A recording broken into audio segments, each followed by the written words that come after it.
Hi everybody and welcome back to lecture. This week we are going to begin a critical shift in our course.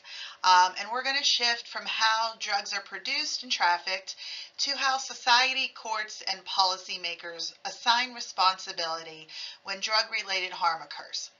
Today's lecture asks one of the hardest questions that we can ask when it relates to drug policy. Who is really held accountable when lives are lost to addiction, overdose, and overprescription? Today, we'll cover how pharmaceutical companies helped to ignite the opioid epidemic. We're going to discuss legal strategies used to hold them accountable. We're going to also discuss why lower-level users and dealers often face harsher consequences than corporations do. And finally, we'll talk about how the law treats people and companies very differently through the lens of corporate personhood. Let's go ahead and get right on into it.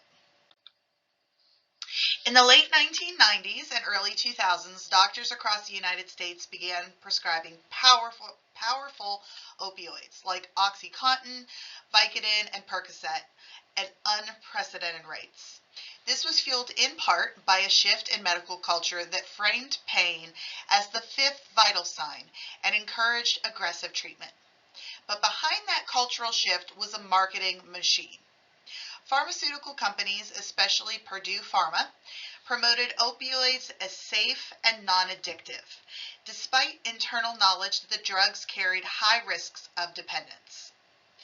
Between 1999 and 2020, over 500,000 people died from opioid overdoses in the U.S., and countless more struggled with addiction that was tied directly to prescription painkillers.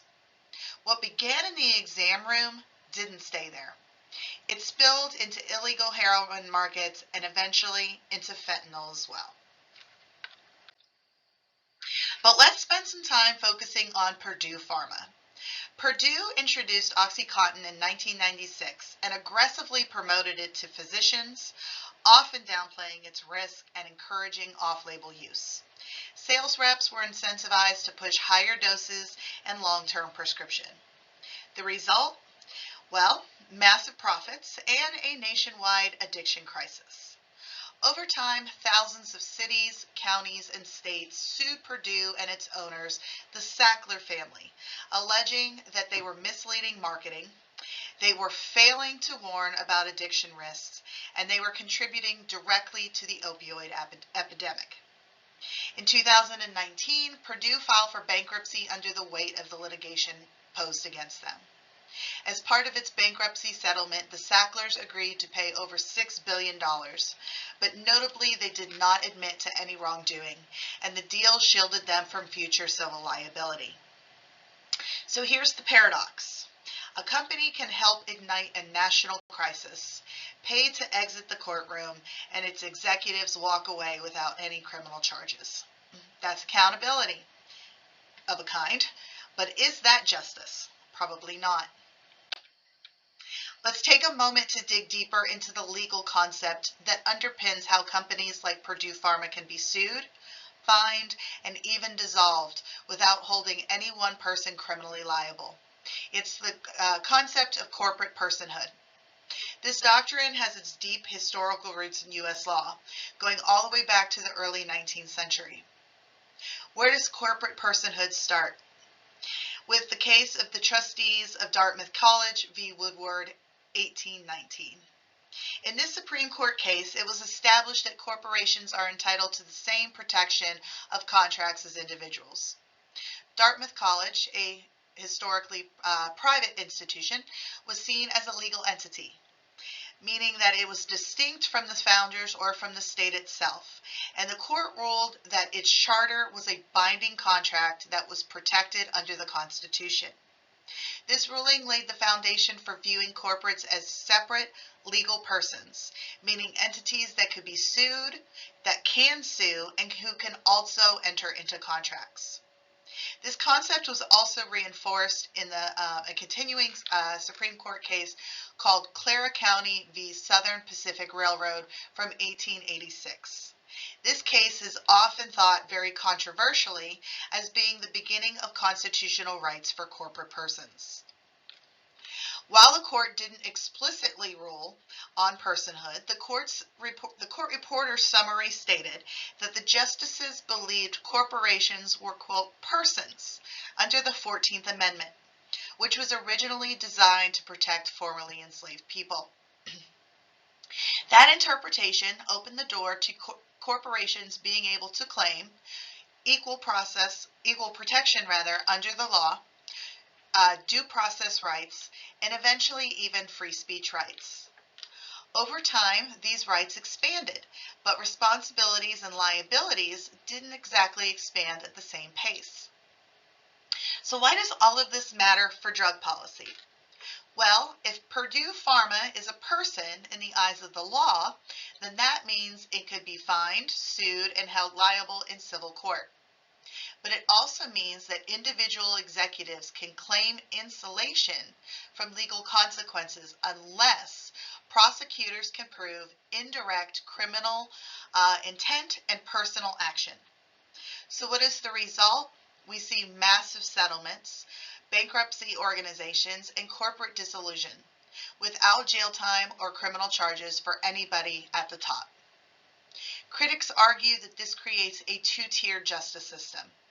One where legal persons, meaning corporations, take the fall financially, and that two, natural persons, or the users, low-level sellers, people of that category, will face jail time and homicide charges.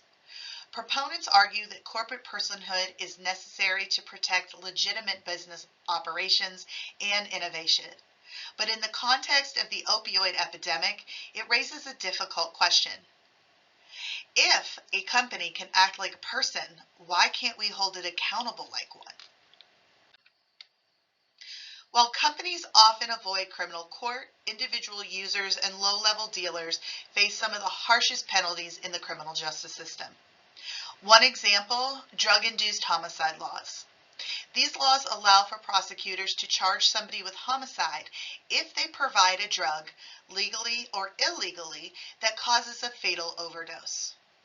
Originally, this was intended to go after the high-level traffickers. Instead they are often used against friends who shared pills or drugs with their other friends, partners or family members who are using together, or even addicted individuals who themselves are at risk. These laws are very politically appealing. They signal toughness on overdose deaths, and they offer grieving families a sense of retribution. But critics argue that they target the wrong people, punishing those caught in the same cycle of addiction, that they don't actually deter drug use, and they shift attention away from upstream causes, like overprescription, lack of treatment, or even a contaminated drug supply. This creates a legal double bind. A powerful institution avoids blame, while vulnerable individuals absorb it. Doesn't that sound like the same reoccurring theme that we've been referencing all term? So what exactly would real accountability look like? It might mean criminal liability for executives whose actions are knowingly causing harm to the public. It could also involve greater regulation of pharmaceutical marketing and clearer reporting requirements for dangerous drug categories. It would mean likely rethinking how we define responsibility in a public health crisis, moving from individual punishment to systemic reform. There's a growing push among legal scholars, public health advocates, and some policymakers to treat drug harm not as a failure of individual morality, but as a consequence of policy choices, corporate behavior, and enforcement priorities. We need to ask not just who broke the law, but who wrote the rules that even made this possible. Let's review for today. Purdue Pharma played a centralized role in the rise of prescription opioid addiction and basically escaped full accountability. The Sackler family paid a multi-billion-dollar settlement but admitted to no wrongdoing and faced no criminal charges. At the same time, individuals are being charged with homicide for sharing just small quantities of drugs. And the legal concept of corporate personhood shields powerful actors while placing full liability on less powerful individuals. Next, we'll take a look at one of the most controversial alternatives to punitive drug policy, harm reduction, a philosophy that asks, what if the goal isn't abstinence, but survival? Thanks for sticking with me today. I'll see you guys next time in lecture. As always, if you have any questions, let me know. Otherwise, have a great day. Thank you.